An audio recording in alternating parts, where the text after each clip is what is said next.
खुदा की परिभाषा हुवल अव्वल हुवल आखिर हुवल जाहिर हुवल बातिन व हुवा वकुल्ल शैइन अलीम। हुवल अव्वल, he is the first, there is nothing before him. हुवल अव्वल, हुवल आखिर, उसके बाद कुछ नहीं होगा। वो परवरदिगार वो है जिसके आगे कुछ नहीं होगा, उसके आगे कुछ है नहीं। हुवल जाहिर, जितना दिखता है वो सब वही है। हुवल बातिन, जो हमें दिखता है वही थोड़ी है। चंद्रमा का पिछला हिस्सा नहीं दिखता तो क्या है नहीं? तो जो तुम्हें नहीं दिखता लेकिन है वो भी वही है। हुवल जाहिर हुवल बातिन वहुवा वकुल्ल शैइन अलीम, हर बातों को जानने वाला है वो। और क्या कहते हैं वेद, क्या कहते हैं? शिव सहस्त्र नाम में भगवान शंकर के 1000 नाम हैं। अनाद्यंतः व्यक्ता व्यक्तः बहुश्रुतः। अनाद्यंतः, जिसका आदि नहीं, जिसका अंत नहीं। अनाद्यंतः व्यक्ता व्यक्तः, जो व्यक्त है वो सारा वही, जो अव्यक्त है वो वही। बहुश्रुतः, सर्वज्ञ, सब कुछ जानने वाला। कॉन्शियसनेस का सोर्स है ना वो, इसलिए सब कुछ जानने वाला वही परमात्मा, वही परवरदिगार। और Bible, I am the alpha and the omega, I am the alpha and the omega, I am the first and the last. किससे लड़ रहे हो और क्यों लड़ रहे हैं?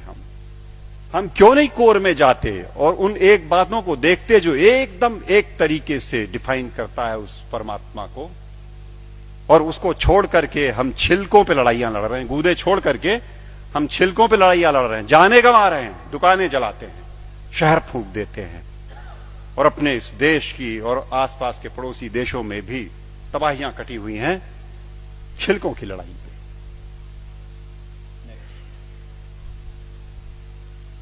सूफी फकीर कहता है अन अल हक, ट्रांसलेटेड इट मीन्स अहम ब्रह्मास्मि, आई एम द सेम। अन अल हक, ये सूफी फकीर बोलते हैं।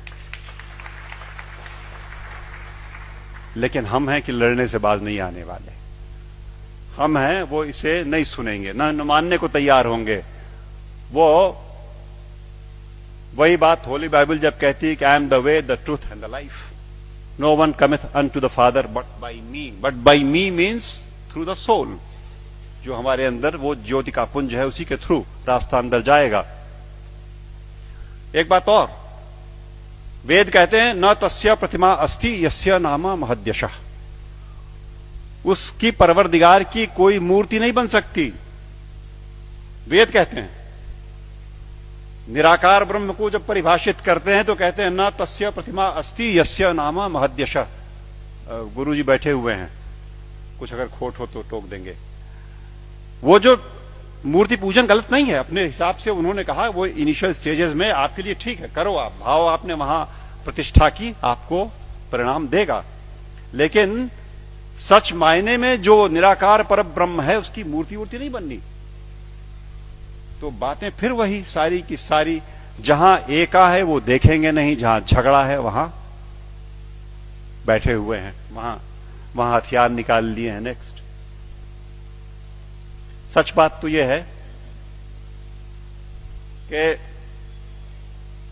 आज की दिक्कत यह है कि ये अधर्म जो है ये धर्म के रूप में चला आया है। समस्या ये हो गई, जो नहीं करने लायक बातें हैं उन्हें हम मानते हैं कि ये धार्मिक है। सती प्रथा थी कभी इसी देश में ना, 6 साल की बच्ची का ब्याह कर दिया, उसे शादी पता नहीं, गुड़िया गुड्डी खेलती हुई, और वो बैठी और मिठाई खा करके बीवी बन गई, पत्नी हो गई। और बगल के गांव का लड़का 8 साल का किसी बीमारी में चला गया, अब ये सती हो गई। अब इसे चढ़ा दो किसी ढेर सारे लकड़ी के ढेर पे और लाठियों से पीट के और ढोल ढपाटे मचाते हुए सती कर दो। पागलपन। It was never a prescription of any of the religions that we have. लेकिन वो एक बार धर्म मान लिया लोगों ने तो अपनी बेटियों को जला दिया। दिक्कत तब है जब देश में अधर्म धर्म का लबादा ओढ़ के आता है, लड़ाई लंबी हो जाती है। हम उसे धर्म मानते हैं जो अधर्म है। अभी चल रहा है, मैंने कैंपेन किया जबलपुर में, एंटी क्रैकर कैंपेन। दिवाली पे मर्यादा पुरुषोत्तम भगवान राम के आगमन के नाम पे ये देश, विश्वनाथ जी, 6000 करोड़ रुपए का बारूद अपने आसमान में भरता है। 6,000 करोड़ का बारूद उस देश में जहां दिवाली के दिन करोड़ों के हाथ में एक बताशा नहीं और एक दिया नहीं। अधर्म। जुआ खेलते हैं, शराब पीते हैं, दिवाली में लक्ष्मी जी प्रसन्न हो जाएंगी जुआ खेलने से। What a madness is that. लेकिन चल रहा है। अधर्म जब धर्म का लबादा ओढ़ के घुसेगा समाज में तो निकाले नहीं निकलेगा आसानी से, और अगर वो निकलेगा आपके प्रयास से। आप जगे हुए लोग हैं, आपके प्रयास से जाएगा। राह चलतों के प्रयास में से वो बात नहीं आनी, वो समझ ही नहीं सकते। या आप सुन तो रहे हो, आप शायद समझ भी जरूर रहे होगे। इस देश का एक बड़ा हिस्सा इन बातों को न सुन पाएगा न समझेगा। धैर्य नहीं उसके पास, समझ भी नहीं उसके पास। और आवश्यकता इस बात की है कि अधर्म जब धर्म का लबादा ओढ़ के आए तो पहचान के इग्नोर कर दो। लड़ाई नहीं लड़नी, आवश्यकता नहीं उससे लड़ाई की। It only needs to be ignored and probably that will do the trick next.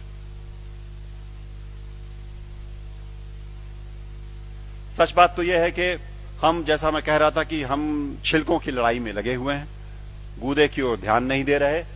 और मेरे घर पे मैं शाम को आसपास के मोहल्ले के गरीब बच्चों को पढ़ाता हूं, थोड़े से। उन्हें रोज एक टॉफी एक बच्चे को देता हूं, उनको इनकरेज करने को कि वो आए। और वो अब जाके थमा है, कुछ दिनों पहले वरना रोज का झगड़ा था। एक टॉफी लाल रैपर में, हरे रैपर में, पर्पल रैपर में। वो मुझे लाल चाहिए सर, मुझे हरी वाली चाहिए। लड़ने पे आमादा आपस में। और जिसे हरी मिल गई वो उछलता है, अंदर बिल्कुल एक चीज, लेकिन वो रैपरों की लड़ाई में परेशान। हमारा सारा देश आज इस धार्मिक रैपर की लड़ाई में गुथा हुआ।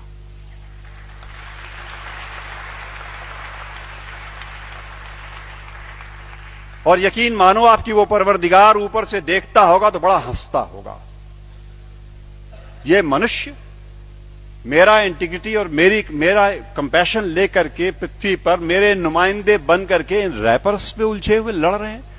और ये मेरे घर की छत के बच्चे तो चलो खाली आवाज कशी करते हैं, यहां तो चाकू लगा देते पेट में, यहां तो जान मार देंगे, दुकानें जला देंगे, शहर लूट लेंगे उन रैपर्स की लड़ाई में। कब तक चलेगा मित्रों? सच बात तो यह है, मैं हल्का महसूस कर रहा हूं आज आपके बीच में ये बातें कह करके। मैंने ये बोझ उतार करके आपके कंधे पे डाला। आज मैं अकेला था ये बात बोलने को। आज के बाद आप सबके ऊपर ये जिम्मेदारी है कि आप एक बार रुको, ठहरो, सोचो, जागरूक हो और जागरूक करो औरों को, वरना ये देश की तबाही ऐसे ही चलती रहेगी। नेक्स्ट।